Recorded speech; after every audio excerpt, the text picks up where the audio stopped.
मैं सदन का नेता होने के नाते माननीय राज्यपाल महोदय के प्रति विशेष रूप से आभार व्यक्त करता हूं। उन्होंने 16वीं विधानसभा के प्रथम सत्र में अभिभाषण देते हुए सरकार के विजन और मिशन को सामने रखा, हम सबको कृतार्थ किया। माननीय महोदय, अयोध्या, मथुरा, माया, काशी, कांची, अवंतिका, पुरी द्वारा वतिश्चैव सप्तैते मोक्षदायिका, ऐसी 7 दुनिया की पवित्रतम नगरियों में से एक नगरी अवंतिका है। हमारा सौभाग्य, ऐसी नगरी के हम इस राज्य के निवासी भी हैं और मैं वहां से आता हूं जिसका कभी अंत नहीं हुआ। ऐसी अवंतिका की इस नगरी के एक सामान्य से मील मजदूर के परिवार के बालक को ये केवल भारतीय जनता पार्टी ही कर सकती है, जिसने एक छोटे से मजदूर परिवार के बच्चे को ला करके मुख्यमंत्री के पद तक पहुंचाया। मैं अपने सभी राष्ट्रीय नेतृत्व का, सभी वरिष्ठ नेताओं का आभार भी मानता हूं। हमारे सभी लोकतंत्र की ये खूबसूरती है और न केवल मैं, ये वर्तमान का लोकतंत्र गौरवान्वित होगा जो यशस्वी प्रधानमंत्री के रूप में एक चाय बेचने वाले परिवार से निकल करके देश के प्रधानमंत्री बनाते हैं और एक मील मजदूर के परिवार को उठाकर मुख्यमंत्री बनाते हैं। कांग्रेस के पास इसका अभाव है। ये सर्वथा इस मामले में केवल एक परिवार, वो भी धनी परिवार जिसके कपड़े भी प्रेस करने के लिए लंदन जाते हैं, जो उस परिवार के लोग गरीबों की क्या बात करेंगे, क्या समझेंगे। मैं आज जिस बात को करने आया हूं, मेरे मन में श्रद्धा है इस बात की कि लोकतंत्र की खूबसूरती है। कांग्रेस हो, बीजेपी हो, हम और आप परमात्मा की दया से लाखों लाख लोगों की आशाओं के केंद्र, 8 करोड़ से ज्यादा ये हमारा परिवार मध्य प्रदेश, उस परिवार से सबकी आशा अपेक्षा के आधार पर जनता के बीच अपना एजेंडा लेकर के जाते हैं और जनता हमारे उस एजेंडे पर मोहर लगा करके सरकार गठन के लिए हमारा मार्ग प्रशस्त करती है।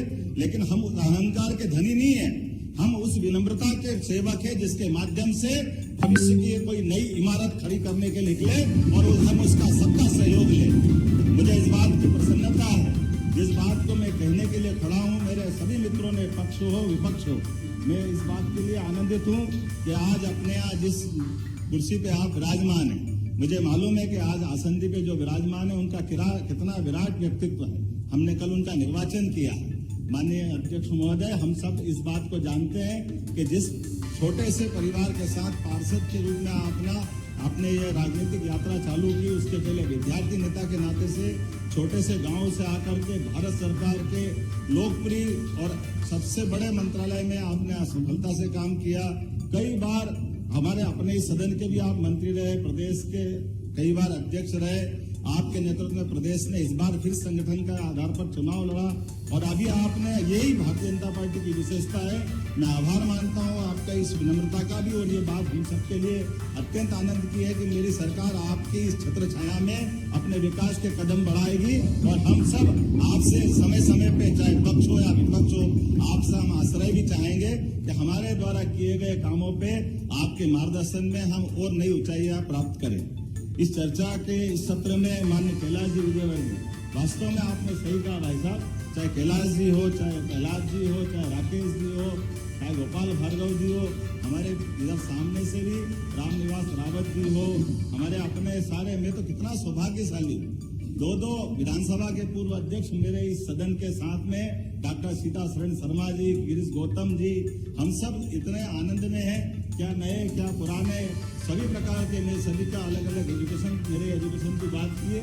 मैं इस बात के लिए भी आनंदित हूँ कि यहाँ पर जो अधिकांश सदस्य जिनकी अपनी शैक्षणिक योग्यता और शैक्षणिक योग्यता से ज्यादा उनकी राजनीतिक योग्यता भी इस लायक है कि इस सदन को वो गौरवान्वित करेंगे।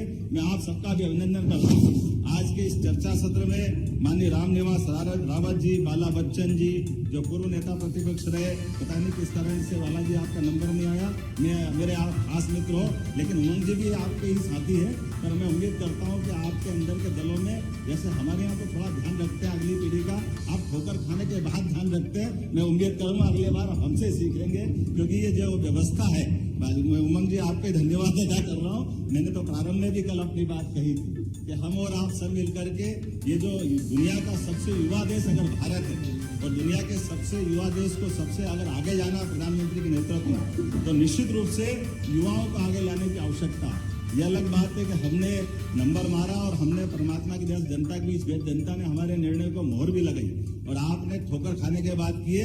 लेकिन आपकी पार्टी का एक रिकॉर्ड गलत है।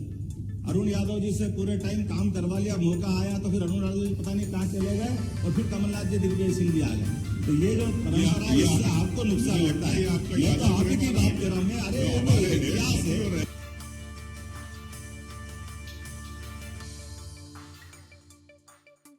खाली अभी आपकी बात हुई तो अपन आनंद लेने के लिए सुन रहे हैं, लेकिन ये बात तो सही है, इतिहास को कोई नकार नहीं सकता। कल अभी आपके साथ तो बहुत अन्याय हुआ। अरे आपके साथ तो इतना अन्याय है तो पूछो मत। आप नेता प्रतिपक्ष करके लड़ते रहिए। अरे आप तो लड़ते रहिए नेता प्रतिपक्ष करके, और मुख्यमंत्री का मौका आया तो कमलनाथ जी ले गए। अपनी अपनी बात कर रहे हैं। मैं आज जिस बात को लेकर चलना चाहता हूँ, मैं अभी अपने सारे अलग अलग विभागों के बारे में बात हुई, यद्यपि ये बात सही है कि एजेंडे को बात करी। मैं आपके बीच गर्व से कह सकता हूँ कि भारतीय जनता पार्टी का संकल्प पत्र ये हमारे लिए अपनी पवित्र धर्म ग्रंथ की तरह है। ये गीता रामायण की तरह है। एक एक अक्षर से 5 साल तक हम अपने इस एजेंडे को लेकर आए सरकार बनाने के लिए। 1 महीने की सरकार के लिए नहीं है, ना 13 महीने की सरकार के लिए। और हम और आप 5 साल बाद बात करेंगे कि आप और हमने जो निर्णय किए थे, अपने संकल्प पत्र को लेकर आगे बढ़े थे, तो हम किस रूप में आगे बढ़े। मैं आज आपके लिए खास करके 2-3 चीजें आपके सामने बताना चाहूंगा कि राज्य सरकार होती है मूलभूत सुविधाओं के लिए, उस पर भी हम काम कर रहे हैं। लेकिन सरकार अपने प्रदेश का मान, देश का मान और भारतीय सनातन संस्कृति का मान दुनिया में बढ़े, इसके लिए भी काम करने की आवश्यकता है। और मुझे इस बात की प्रसन्नता है, ऐसे कई विषयों को लेकर के जब से हमारी सरकार बनी, ऐसे कई एजेंडों को लेकर हम आगे चल रहे हैं। आपकी जानकारी के लिए बताएं, आज से 300 साल पहले तक दुनिया में भारत का टाइम स्टैंडर्ड दुनिया में माना जाता था। लेकिन काल के प्रवाह में जब हम गुलाम हुए तो ये फ्रांस की राजधानी पेरिस 50 साल तक स्टैंडर्ड टाइम वहां तय होता रहा। उसके बाद 250 साल पहले जब अंग्रेज हावी हुए तो अंग्रेज इस चीज को पेरिस से उठा करके ग्रीनविच ले गए और ग्रीनविच से वो दुनिया में स्टैंडर्ड टाइम तय करने लगे। अब ये आप अंदाज लगा लो, कहने के लिए हम पूर्व के देश है, वो पश्चिम के देश है, और ये जो समय की गणना का केंद्र है, आप कभी अंदाज लगा लो आज भी कितनी बड़ी विसंगति है। आप उमंग भाई बताइए, यहाँ दुनिया में 2 प्रकार के ही प्राणी पाए जाते हैं। एक प्राणी जो सूर्यास्त से अपनी दिनचर्या चालू करते और अपने सूर्यास्त के बाद अपने सूर्योदय से चालू करते, सूर्यास्त में खत्म करते। दूसरे प्राणी रात्रि या निशाचर वाले। लेकिन मध्य रात्रि में कौन से प्राणी अपनी दिनचर्या चालू करते? ये मध्य रात्रि में 12 बजे दिन बदलेगा, इसका कौन सा स्टैंडर्ड, ये कौन सा पैमाना है? लेकिन ये वो पैमाना है जिस पैमाने को मैं थोड़ा सा आपके सामने बताना चाहूंगा। ये वो पैमाना है जिसके माध्यम से भारतीय संस्कृति को लज्जित करने का प्रयास किया। मैं अभी अपने विषय पे आ रहा हूँ भैया, अभी बदतमीजी नहीं कर रहा हूँ। आपको भी मौका दूंगा, आप अपनी आंखों से जाके देखना। 21 जून और 22 दिसंबर दिन के 12 बजे उज्जैन की ऑब्जर्वेटरी में जाना। एक शंकु यंत्र 300 साल पहले बना है और आधुनिक साइंस की दृष्टि से जीपीएस है फिजिक्स का बना हुआ, जहां से आप डिसाइड कर सकते हैं कि दुनिया का सेंटर पॉइंट कौन सा है। आपको गर्व होगा वो उज्जैन और डोंगला है, जहाँ पे 23.26 अंश मिलेगा। लेकिन ये हमारे आधुनिक साइंस के आप उपकरण भी बता रहे हैं, जो हजारों साल से हमारे पूर्वज जानते थे। ऐसे गौरवशाली चीज को हम विस्मृत करके केवल पश्चिमानुकरण जो करने लगे, उस काल के प्रवाह के चक्र को बदलते हुए उस ऐसे रहस्यों को भी सबके सामने लाने का काम हमारी सरकार कर रही है।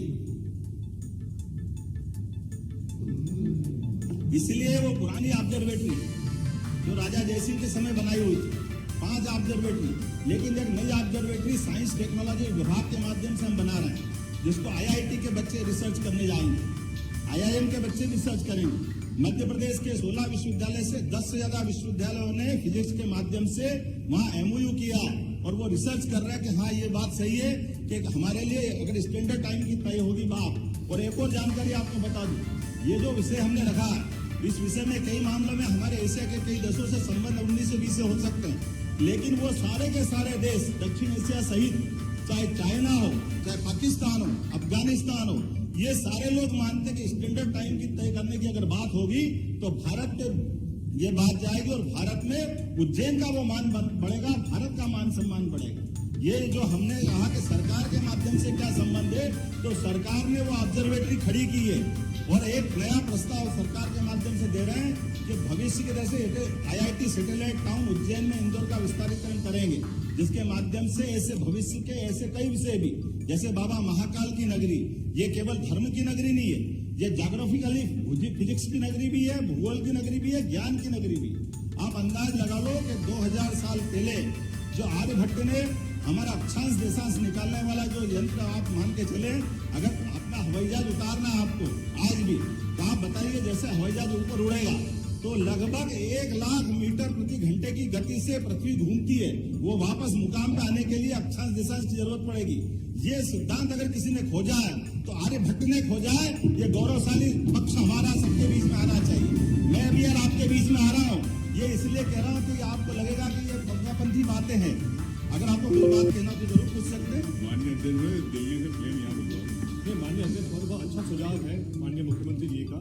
क्यों ना अपन अपना समय चेंज कर ले प्रदेश का, सब उसके बाद फॉलो करते रहेंगे अपन। यही मानसिकता ने पीछे करा है।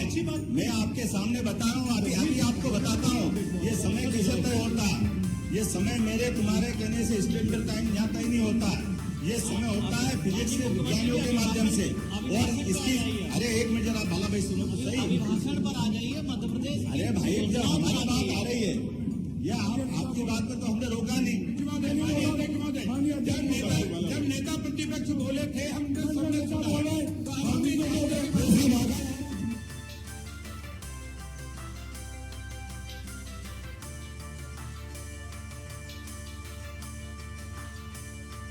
इससे सहमत हूं। मेरा इतना कहना है कि विज्ञान कांग्रेस अपने यहाँ वैज्ञानिकों की विज्ञान कांग्रेस है और हमारी सरकार इस दिशा में रुकना। भारतीय विज्ञान कांग्रेस के माध्यम से अंतर्राष्ट्रीय कांग्रेस करा करके स्टैंडर्ड टाइम कहाँ से तय होना चाहिए, इस दिशा में भी काम अपनी सरकार साइंस टेक्नोलॉजी विभाग के माध्यम से कर रही है। और अगर वो तय करेगी तो निश्चित रूप से इसमें बदलाव आएगा। मैं आपको वो याद दिलाना चाहता हूँ कि इसमें सरकार की, न केवल राज्य सरकार की बल्कि भारत सरकार की भूमिका भी है। और भारत सरकार ये अंतर्राष्ट्रीय स्तर पे काम करेगी, लेकिन इसके लिए प्लेटफॉर्म बनाने का काम अपनी सरकार कर रही है और अपने विभाग कर रहे हैं। ये उसके बाद होने वाला काम है। मैं उसकी बात थोड़ी सी आपको बताना चाह रहा हूँ। और केवल ये नहीं, कुछ और भी विषय है, लेकिन चूंकि कहीं ज्यादा हो जाएगा इसलिए मैं थोड़ा इससे बचना चाहता हूँ। आप अंदाज लगा लो है?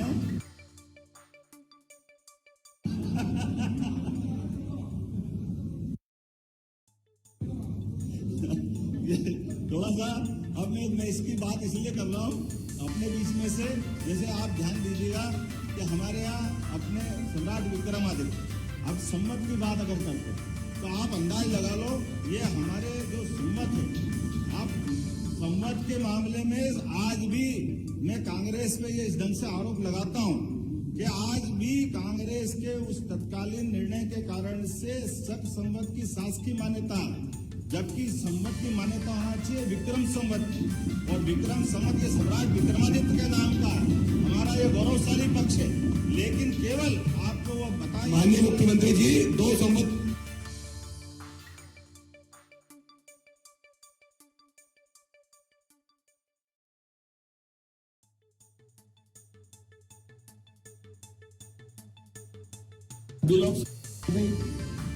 देखिए, मैं आपके मुख्यमंत्री जी वजन हो रहा है तो हम लोगों को बोला नहीं, सुनना चाहिए। इसलिए उम्मीद ये कर रहा हूँ कि आप भी अपने सबके इस बीच में से जो जिसका वक्तव्य आए, आप उस बात में जरा आपको लगता है कि बाद में भी बात कर सकते तो जो मेरे से बात कर लीजिएगा, मैं तैयार हूँ।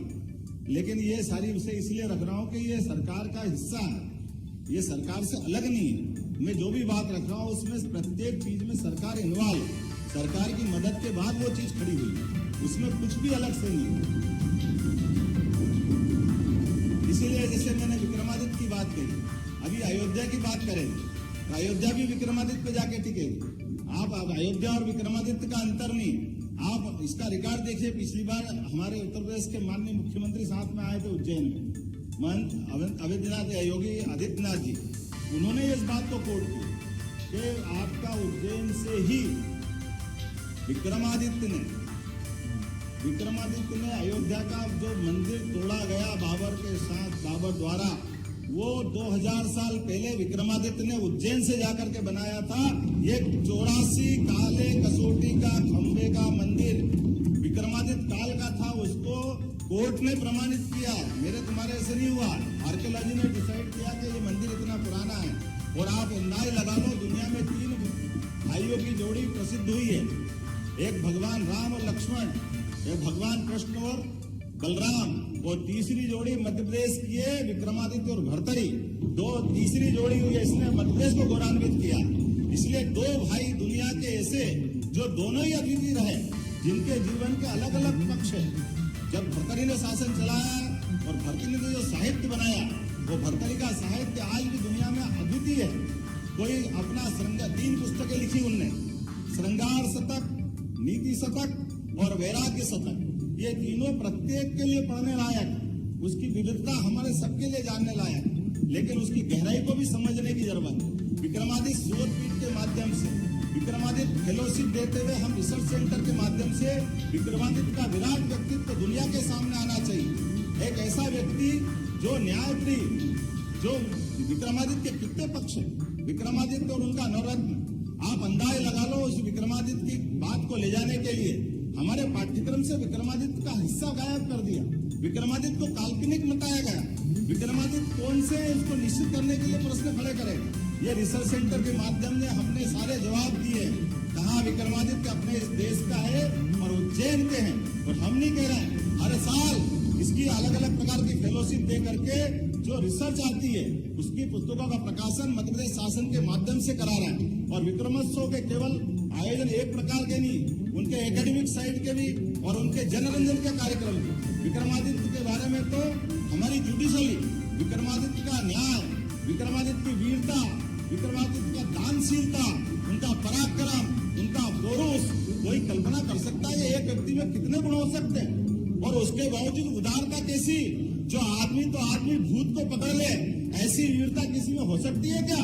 ये केवल एक आदमी में हो सकती है जिसको विक्रमादित्य करके जानते हैं। मैं आज इस बात के लिए आनंदित हूँ।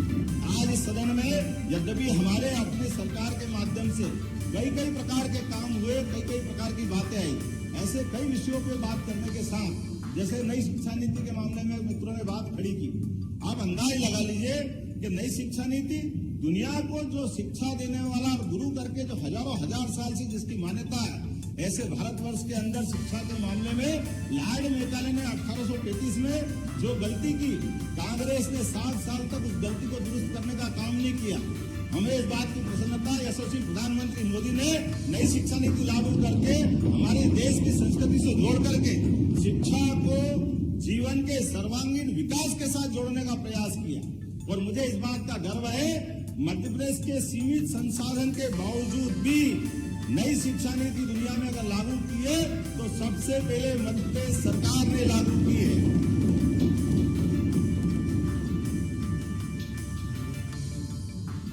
अपनी नई शिक्षा नीति के बारे में अगर सरकार के इस विषय को मैं अगर सदन में रखता हूं तो आप सबके लिए भी ये विषय अक्षय रहेगा, आप भी बात करेंगे कि आप हमारे अपने महाविद्यालय के अंदर अगर पढ़ना चाहे आप तो कोई एज लिमिट नहीं है।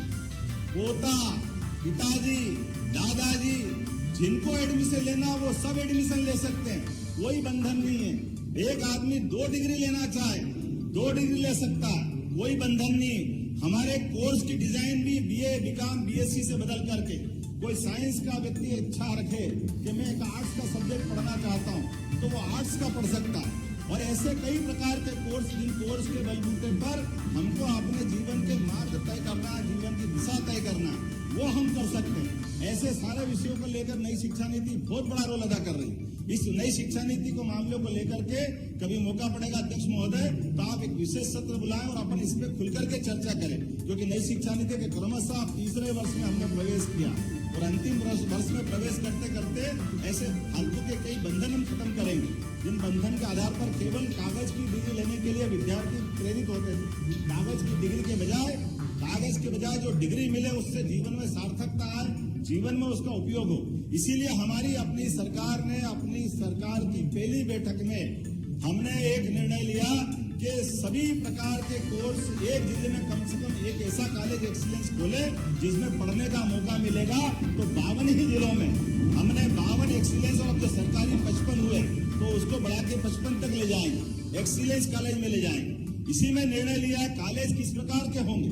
कॉलेज सर्व सुविधा युक्त होंगे, जिसमें खेलने का मैदान, हॉस्टल, सभी प्रकार के पाठ्यक्रम को पढ़ने की गुंजाइश, उसी में ई लाइब्रेरी, और इसी के साथ साथ बस की व्यवस्था भी रहेगी। 20 किलोमीटर के रेडियस में जाकर के बच्चे को अपने ही महाविद्यालय में आने के लिए किसी और पर निर्भर नहीं रहना पड़ेगा। हमने इसी में दूसरी व्यवस्था की, डिजी लॉकर की। हमारे बच्चे जो अपनी मार्कशीट को, स्थानांतरण सर्टिफिकेट को लिए घूमते थे, अब डिजी लॉकर के माध्यम से मध्य प्रदेश देश का ऐसा पहला राज्य बना है जिसको कोई पत्र अलग से कोई पेपर ले जा करके ले जाने की जरूरत नहीं। वो सारी की सारी सुविधाएं वो सबके लिए उपलब्ध रहेगी। हमारी सरकार ने तीसरा निर्णय लिया कि रजिस्ट्री करने के बाद आपको अलग अलग हमारे पटवारियों के चक्कर लगाने की जरूरत नहीं, सबका नामांतरण अपने आप होगा। 1 जनवरी से जो लागू होगी व्यवस्था, ताकि बीच का ये जो अव्यवस्था है या अव्यवस्था हम खत्म करने वाले। हमारी सरकार ने ही निर्णय किया है, जो सुप्रीम कोर्ट निर्णय करती, ये पता नहीं क्या है मित्र, हमारे पे आरोप लगाते हैं, पता नहीं क्यों लगाते हैं। सुप्रीम कोर्ट निर्णय करती, सुप्रीम कोर्ट से बड़ी कोई ताकत नहीं है, लेकिन सुप्रीम कोर्ट के निर्णय को लागू कराने की कभी आपके मित्रों, आपके पूर्ववर्ती सरकार ने हिम्मत नहीं दी। सुप्रीम कोर्ट ने निर्णय किया 3 तलाक खत्म कर दो, आपकी सरकार ने उस फैसले को लोकसभा में बदल दिया। ये आपकी दुर्भाग्यपूर्ण व्यवस्था है। हमारी सरकार ने 40 साल पहले पुराने लिए 3 तलाक के निर्णय को भी माननीय मोदी जी के नेतृत्व में बदल के रख दिया कि सरकार होती निर्णय लागू कराने के। अगर निर्णय अच्छा है, सुप्रीम कोर्ट का निर्णय है, जन हितैषी है, महिला हितैषी है, वो निर्णय क्यों लागू नहीं होना चाहिए? डंके की चोट लागू कराने के निर्णय हमारी सरकार ने निर्णय यह किया है। आपके मामले में राम मंदिर के मामले को कितने प्रकार से उलझाया गया, कितने प्रकार से लटकाया गया, ये आपकी सरकार थी। और हमारी सरकार ने, सुप्रीम कोर्ट ने निर्णय लिया राम मंदिर वही बनेगा, तो डंके की चोट राम मंदिर के मामले में सरकार ने निर्णय लिया। माननीय मोदी जी स्वयं वहां उपस्थित हुए और हमारी सरकार ने राम मंदिर बनने का मार्ग प्रशस्त किया। और मुझे इस बात की प्रसन्नता है, हमारी इस मध्य प्रदेश सरकार ने निर्णय लिया है कि राम भक्तों पे जहां जहां गोलियां चली थी बाउंड्री पर, जहां जहां पास के राज्य में जिनकी आपके पीछे जो सपोर्ट थे, उन सरकारों को हमारे लोगों गोलियों से भुना गया था, कार सेवकों को अपमान किया गया था। हम फूल बिछाएंगे आनंद के साथ। 22 जनवरी को पूरी सरकार स्वागत करेगी, मध्य प्रदेश सरकार, राम भक्तों का, राम दर्शन करने जाने वालों का। और तीर्थ दर्शन यात्रा के माध्यम से हमारी सरकार ट्रेनों से, बसों से जिनको अयोध्या की इच्छा होगी सबको पहुंचाने का प्रयास करेगी। ये हमारी व्यवस्था के आधार पर, अरे हम तो सबका स्वागत करेंगे, हमको मालूम है। अब सब चले, अब क्या दिक्कत है? भगवान राम के लिए हमको मालूम है, लेकिन राम कैसे हैं? आप भी राम अब करना सीखो, लेकिन राम, हमारे राम कैसे हैं? आप बताओ, कोई ऐसा शासक हो सकता है क्या जिसके केवल नाम में, नाम तो केवल राम है, लेकिन राम कहाँ कहाँ कैसे कैसे दिखाई देते? राम हमारे दिखाई देते, हम राम राम तो हमको लगता अभिवादन कर रहे हैं, अपना जय सिया राम, आनंद में आ जाते हैं। आराम, सोने भी जाए तो राम के पास, विश्राम तो राम। और आप राम नाम सत्य करने वाले कोर्ट में सर्टिफिकेट देते थे कि राम का अस्तित्व कहाँ है, राम जी कहाँ है? कपिल सिब्बल का आज भी एफिडेविट इस बात के लिए लक्षित करता है कि आपने प्रभु श्री राम पे प्रश्न उठाए थे, आज आप उनकी बात करते थे, हाँ हमारे भी राम है। अरे तुम्हारे राम तो होते तो तुम ये सर्टिफिकेट क्यों देते? ये मामले क्यों उलझाते? राम मंदिर के मार्ग में क्यों बाधाएं खड़ी करते? ये बड़े दुर्भाग्य का विषय। और अब फिर मामला है, चलो आप भी समझ जाओ, कोई बात नहीं, राम की बात पूरी हो गई, आ जाओ कृष्ण भगवान की, कृष्ण कन्हैया लाल की जय, मथुरा में आओ, मथुरा में कौन मना कर रहा? करो भगवान कृष्ण की जय जयकार करो। ये हमारी सरकार है मध्य प्रदेश के अंदर, भगवान कृष्ण के जहां जहां पांव पड़े, जहां जहां लीला रची है, चाहे अपना उज्जैन जहां उन्हें 64 कला 14 विद्या सीखी, या आपका धार का पास का अमझेरा जहाँ रुक्मी के साथ उनका युद्ध हुआ, या जाना पाओ इंदौर के पास की वो पहाड़ी जहाँ परशुराम जी भगवान को सुदर्शन चक्र देते हैं, वो सारे स्थान तीर्थ के रूप में डेवलप करेंगे। ये हमारी सरकार का निर्णय है। हम इन सारे निर्णयों के लिए सरकार में आए, हम ये कोशिश कर रहे हैं। माननीय अध्यक्ष महोदय, राज्यपाल का अभिभाषण मुख्यमंत्री जी बोल रहे हैं, क्या है अभिभाषण?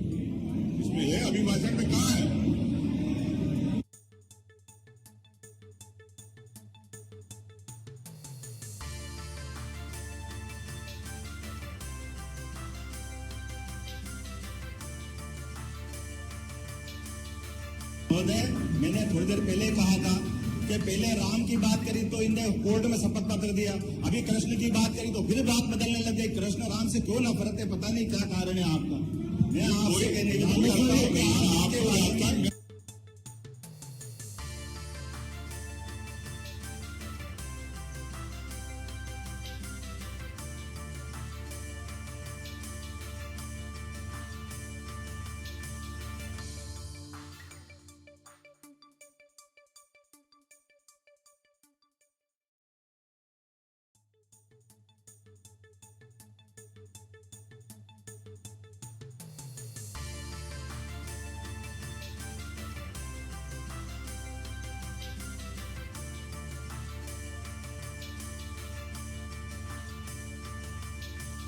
तो है, मैं बताना चाहता हूं।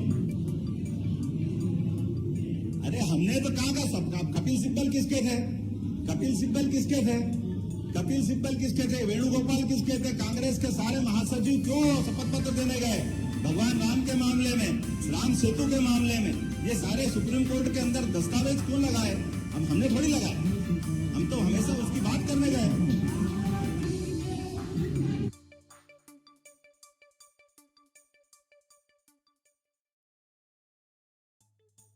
अभी अब थोड़ा पंडित जी थोड़ा सुनिए ना, अभी थोड़ी सी बात अपने काम की भी करें, जिस तरह से आगे अपन ने निर्णय किए हैं। मैं इस 2-3 बातों को और बताकर अपने विषय पर भी आऊंगा, क्योंकि जो विषय आपके सामने इसलिए बताया कि ये आपके मेरे पक्ष विपक्ष के नहीं है, तथ्यात्मक बात है जिसमें सरकार का योगदान है, जिसके माध्यम से हम आगे बढ़ रहे हैं। हमने आपको कहा कि अगर महाकाल का महालोक बनाया है तो महाकाल के महालोक में त्रिवेणी संग्रहालय भी बनाया, जहाँ त्रिवेणी संग्रहालय में भगवान महाकाल के कारण तो उज्जैन जाना ही जाता है, लेकिन हम ये जानकारी ले लें कि शैव संप्रदाय हमेशा, शैव संप्रदाय की लंबी परंपरा, फिर हमारी दूसरी परंपरा शाक्त देवी परंपरा, तो हमारे जो 51 शक्तिपीठ उसमें से माता हरसिद्धि का भी एक स्थान, उसी प्रकार से भगवान कृष्ण की वैष्णव परंपरा भी, तो कृष्णायन भी बनाया। ये सब शासन के माध्यम से बनी हुई चीजें, इसको कोई हमने मर्जी से नहीं बनाया।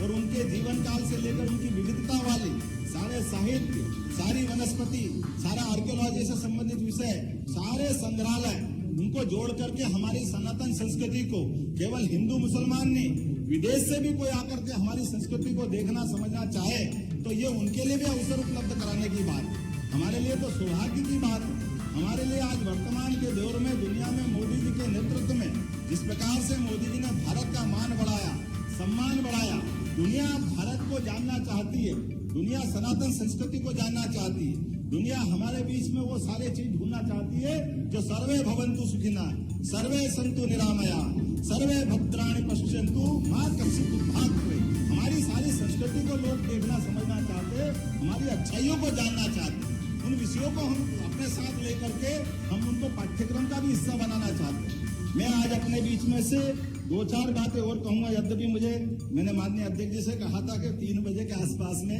मेरे को जाना है, लेकिन आज 4 बज गया है। मैं लंबा तो भाषण इतना है कि अभी अपन बात करेंगे तो ज्यादा हो जाएगी, लेकिन फिर भी अब इसको समापन की तरफ लाते हैं। आपने सड़कों की बात कही, आप अंदाज लगा, किसी ने रखा था, उन्होंने कहा था कि वित्तीय वर्ष में प्रदेश सरकार ने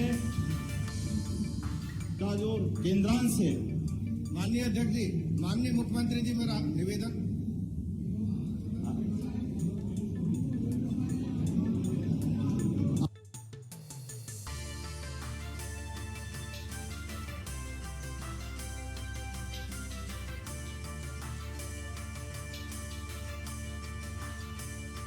के मामले में तक कौन जान सकता कांग्रेस से ज्यादा। कांग्रेस ने 77 में एनवीडीए के निर्णय को लागू न करके मध्य प्रदेश की जनता का अपमान किया है। मुझे इस बात का गर्व है, यशस्वी मुख्यमंत्री शिवराज सिंह जी चौहान की सरकार ने एनवीडीए के माध्यम से हमारे सारे डैम मुख्यमंत्री जी बोल रहे हैं, आप विधानसभा में वो कर दे। जब उन्होंने कहा था कि नर्मदा का पानी छिपरा में मिल नहीं सकता है, चंबल में अपने मालवा में जा नहीं सकता, निमाड़ में जा नहीं सकता है, वो सारे डैम पूरे हो नहीं सकते, वो सारे डैम भी पूरे हुए और अभी नर्मदा के पानी के लिए हमारे वो डैम तो पर्याप्त थे। हम उस एमओयू को भी रिव्यू कर रहे हैं, जिसके बलबूते पर बाकी जगह भी नर्मदा का पानी खपा करके इस प्रदेश की बेहतरी के लिए काम करें। ये हमारे वो सारे निर्णय ले रहे हैं जिसके आधार पर नर्मदा जी से पूरा प्रदेश लाभान्वित हो।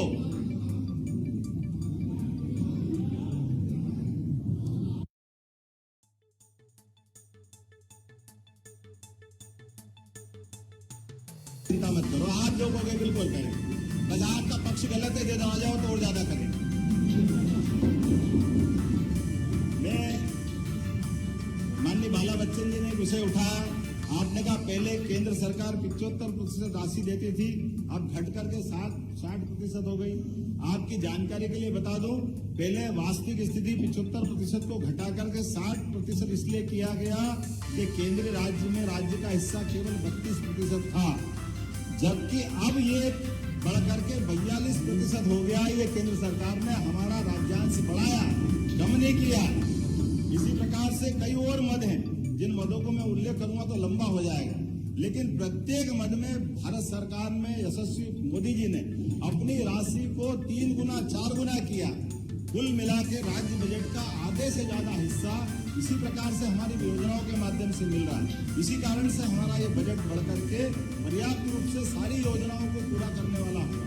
कुछ विषय अपने बीच में आए, कोई योजना पूरी नहीं होगी, बंद हो जाएगी, ये अनावश्यक डर है। माननीय अध्यक्ष महोदय, कोई लाडली लक्ष्मी योजना से लगा करके सारी योजनाएं, कोई योजना बंद नहीं होगी। सारी योजनाओं के लिए पर्याप्त धनराशि हमने रखी है। इसी प्रकार से गैस कनेक्शन की बात है, गैस कनेक्शन की राशि भी सभी को बराबर मिलेगी, किसी की कोई राशि नहीं कटेगी। अगर इन्होंने बोला योजना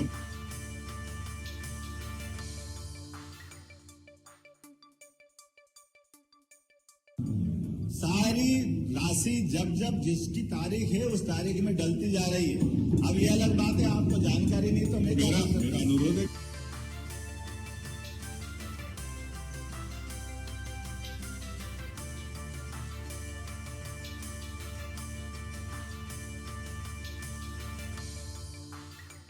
बन सकता है, उसमें भी एक बना दे। अरे एक मिनट, हाँ?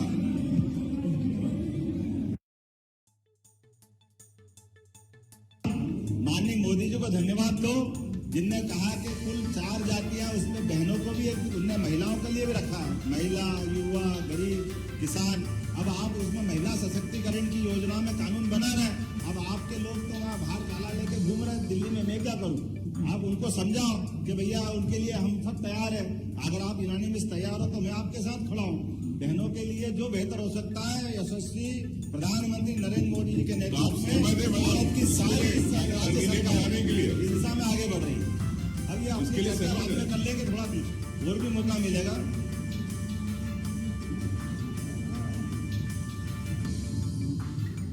डबल इंजन सरकार का चमत्कार क्या होता बताना चाहूंगा कि मध्य प्रदेश से बीमारू राज्य का कलंक हटा।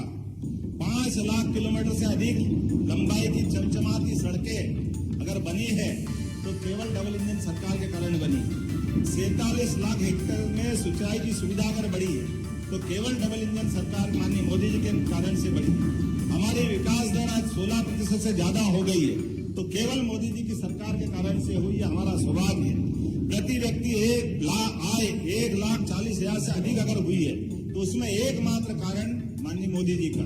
और एक और बात, आपने कहा सिंहस्थ का, हाँ सिंहस्थ होगा, ये तो भगवान ने हमको सौभाग्य दिया। जब जब सिंहस्थ होता है केवल एकमात्र कारण भाजपा की सरकार बनती है या पूर्ववर्ती सरकारें बनती है, और सिंहस्थ को हर पुराने सिंहस्थ से ज्यादा अच्छे से कराने का हमारा ही उस मामले में योगदान रहता है। मैं आज आपको गारंटी दे सकता हूं कि 2028 का सिंहस्थ, जिसको हम बाकी लोग कुंभ राशि कारण कुंभ मेला कहते हैं, फिर हम कराएंगे और किसी को बाल बराबर तकलीफ नहीं आने देंगे।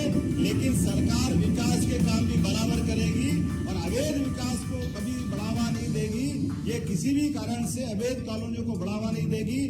नियम कानून के अंतर्गत जो जो हो सकता है वो सारे प्रबंध हम करने वाले हैं। इसमें किसी प्रकार का कोई कॉम्प्रोमाइज नहीं करेंगे। माननीय अध्यक्ष महोदय, विषय तो बहुत लंबे हैं और बहुत सारी बात करना है, लेकिन क्योंकि समाचार का समय हुआ है, आज हमारा अपना इस सदन का एक तरह से समारोह का समय आया है।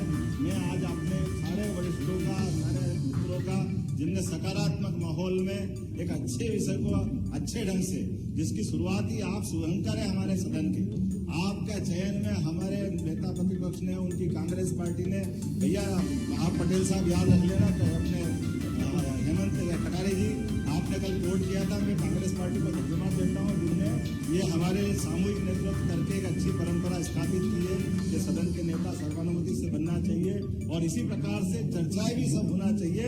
मुझे इस बात की भी प्रसन्नता है, मैं आपको धन्यवाद देना चाहूंगा। बीच में टोका टाकी तो चलती है लेकिन स्वस्थ आलोचनाओं का ये क्रम जारी रहे, इससे कोई मना नहीं। हमारे मनभेद नहीं होना चाहिए, मतभेद हो सकते हैं, सरकार की आलोचना करने का आपको अधिकार है, आप जरूर आलोचना करें, लेकिन जो सरकार अच्छा करे उसमें रचनात्मक सहयोग आप भी दें, मैं आपसे अपेक्षा करता हूं। और ये पूरे समूचे सत्र के एक तरह से, चूंकि ये पहला हमारा राज्यपाल का अभिभाषण था, अभी तो सरकार ने अपनी आंख भी नहीं खोली है, लेकिन धीरे धीरे कदम बढ़ाएगी और ताकत पाएगी, आपका सबका सक्रिय सहयोग मिलता रहेगा। इसी अपेक्षा के साथ माननीय अध्यक्ष महोदय बहुत बहुत धन्यवाद। बहुत धन्यवाद मुख्यमंत्री जी। मैं समझता हूँ राज्यपाल के अभिभाषण के उत्तर में प्रस्तुत कृतज्ञता ज्ञापन प्रस्ताव में जितने संशोधन प्रस्तुत हुए उन पर एक साथ मत ले लिया जाए। प्रश्न यह है कि जो माननीय सदस्य संशोधनों के पक्ष में हो कृपया हाँ कहें, जो माननीय सदस्य संशोधन के विपक्ष में हो कृपया ना कहें। ना की जीत हुई, ना की जीत हुई, समस्त संशोधन अस्वीकृत हुए। प्रश्न यह है कि राज्यपाल जी ने जो अभिभाषण दिया उसके लिए मध्य प्रदेश विधानसभा के इस सत्र में सम्मिलित सदस्यगण अत्यंत कृतज्ञ हैं। जो माननीय सदस्य इस प्रस्ताव के पक्ष में हो कृपया हाँ कहें, जो माननीय सदस्य इस प्रस्ताव के विपक्ष में हो वो कृपया ना कहें। हाँ की जीत हुई, हाँ की जीत हुई, प्रस्ताव स्वीकृत हुआ।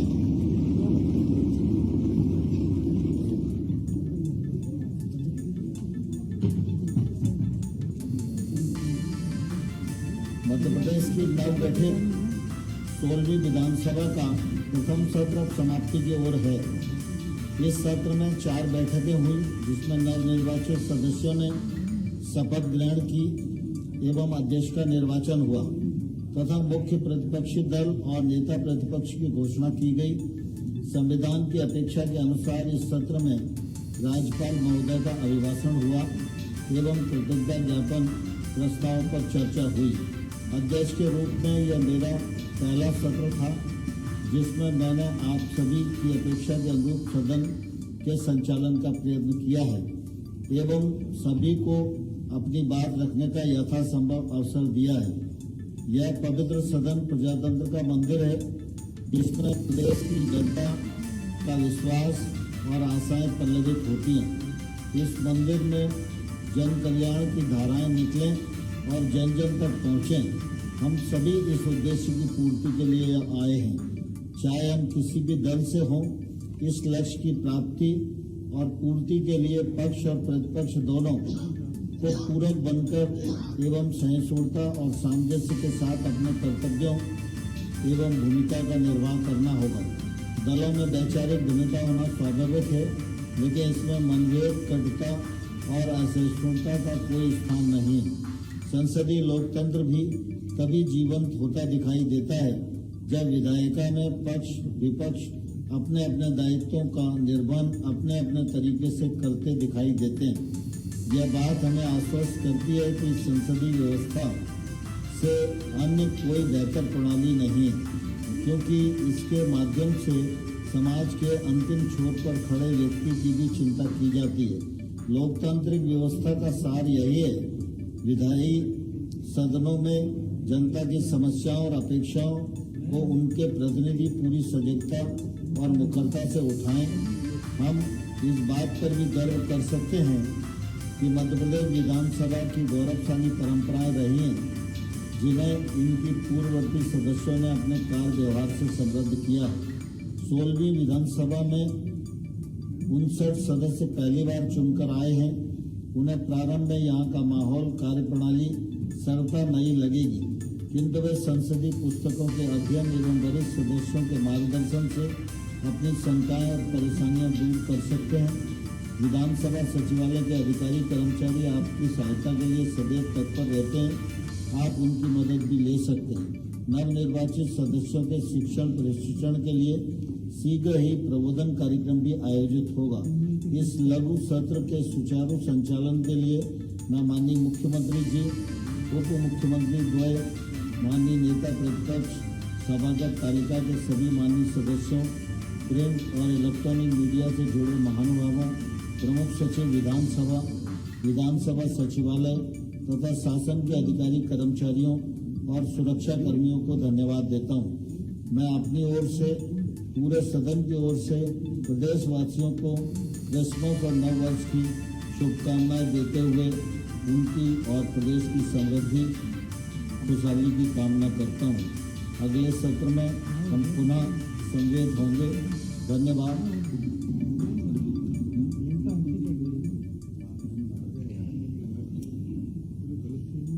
मुख्यमंत्री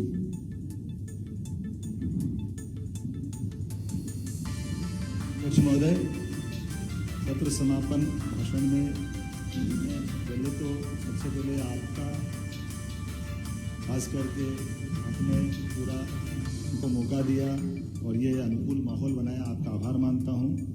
मेरे मित्र कांग्रेस के वरिष्ठ नेता प्रतिपक्ष उमंग सिंगार जी, सहयोगी उप मुख्यमंत्रीगण माननीय जगदीश जी, माननीय राजीव शुक्ला जी, हमारे सभी वरिष्ठ नेतागण, पक्ष प्रतिपक्ष के सभी सदस्य, सभापति तालिका के सभी माननीय सदस्यगण, प्रमुख सचिव विधानसभा, अन्य अधिकारी कर्मचारी, सुरक्षाकर्मी, प्रिंट मीडिया, इलेक्ट्रॉनिक मीडिया और अन्य सभी बंधुओं का हृदय से आभार मानता हूँ। बहुत बहुत धन्यवाद।